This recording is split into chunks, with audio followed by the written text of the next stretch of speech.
So, why do modern women hate the idea of guys living their own lives and doing things their own way? Why do these women respond negatively when men live their lives in a way that satisfies their wants and desires? Why does it cause such a problem for women when men decide they don't need women in their lives any longer, or that they simply don't want to handle the drama of a relationship?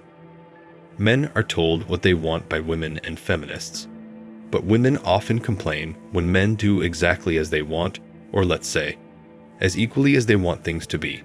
Focus on the word equal here.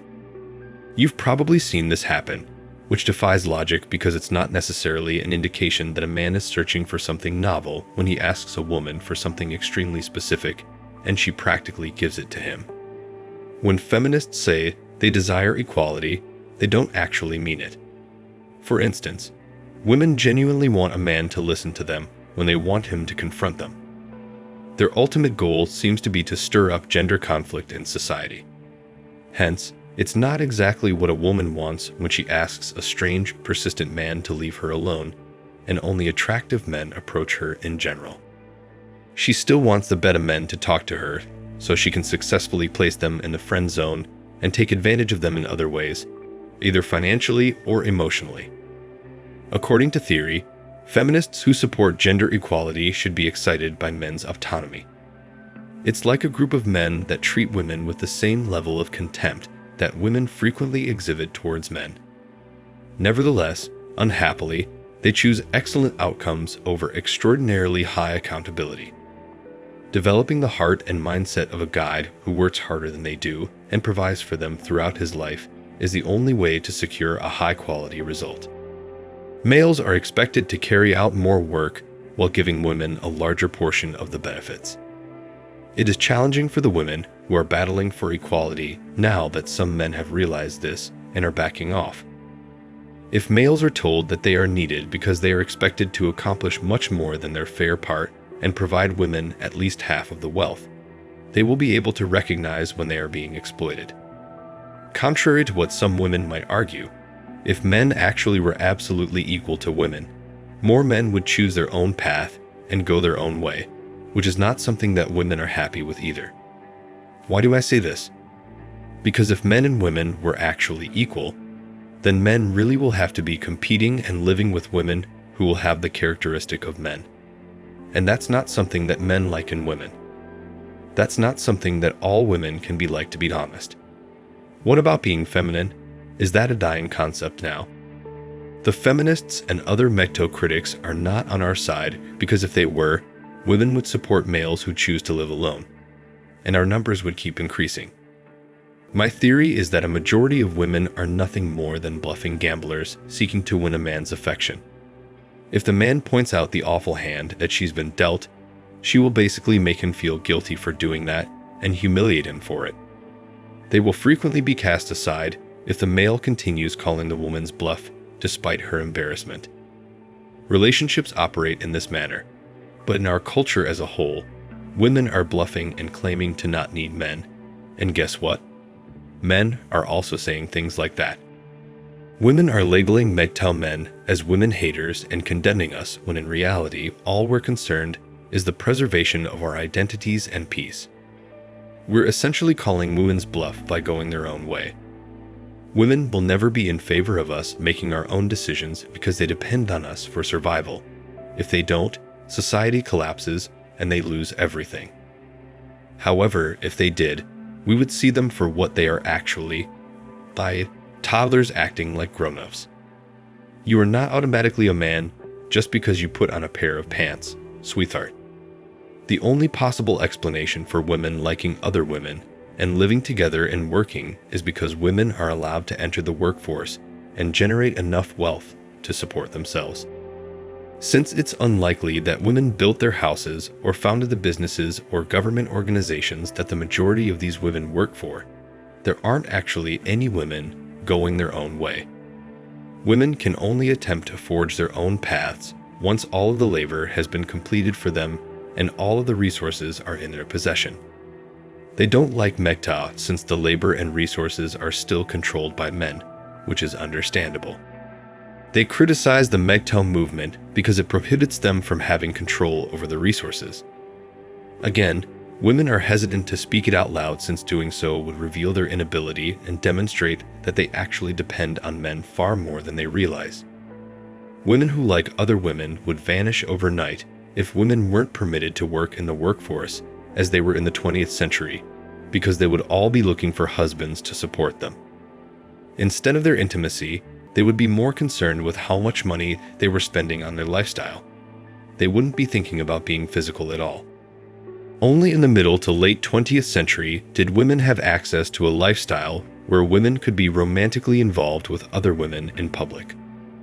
I believe that as more and more men go their separate ways, accumulating their own riches and living their own lives, women will become more and more destitute or reliant on credit and the government to survive. Because it's a societal norm, women frequently say one thing while really meaning another. They can't seem to approach anything in life directly, thus it's likely part of their biology as well. They aren't as literal as men are, but they are always attempting to enter our thoughts through our back doors. Because we have a variety of goals to pursue in the actual world, men cannot afford to be overly literal. Women, on the other hand, can't afford to be upfront because if something goes wrong, we know what they're up to, where they stand on any particular topic, or their genuine motives are obvious. They don't want us to truly place the responsibility on them because women are physically and emotionally weaker. Women who were more successful at influencing males throughout history pass on their genes to subsequent generations.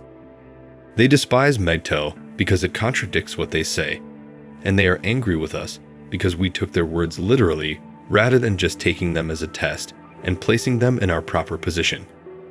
There are now two distinct types of males. The first is the weak guys who cater to women's every need.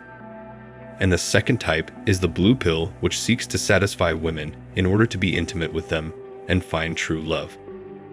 They take women's wishes seriously.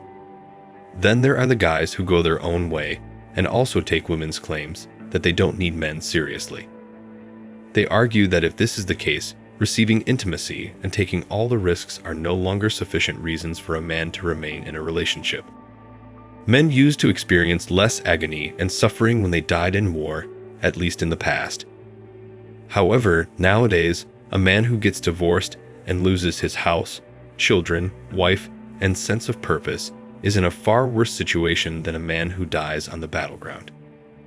Women simply want us to accept the bait and fight them in a staged game. Love is our battleground.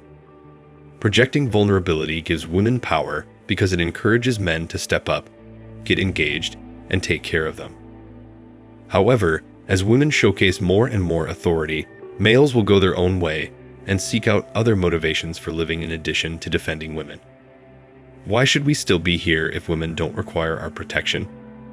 Women want men to remain by their side, take care of them, and listen to their issues, but they also want men to believe that they are not dependent on us. With the promise of freedom from males, feminism has devastated the majority of Western women. Women need males more than they realize because they are unhappy at work and are turning into crazy, lonesome cat ladies, but they won't confess it as long as it is taboo to do so. In the future decades, as our culture gets more conservative, they will eventually come to recognize it. Then, rather than saying they need males because it's true, women will claim they do because it's fashionable to do so. When ladies scream out for males to assist them, a lot of men will genuinely respond and come to their aid, restoring the supposedly traditional connection. Once they appeal to men to assist them, neo-traditionalism will make a comeback. Then, it's likely that many men will respond to their appeals and come to assist them. In exchange, they'll receive conventional relationships, and a new variety of neo-traditionalism will manifest itself. Women will suddenly claim to care about males in this scenario, thereby forcing men back to the negotiating table. Because the men's rights movement aims to reunite men and women in a conventional relationship, there are numerous traditions within it. That is likely another reason why the men's rights movement despises Megto 2.0. It not only educates men about the nature of women, but also informs them that they have no chance of victory.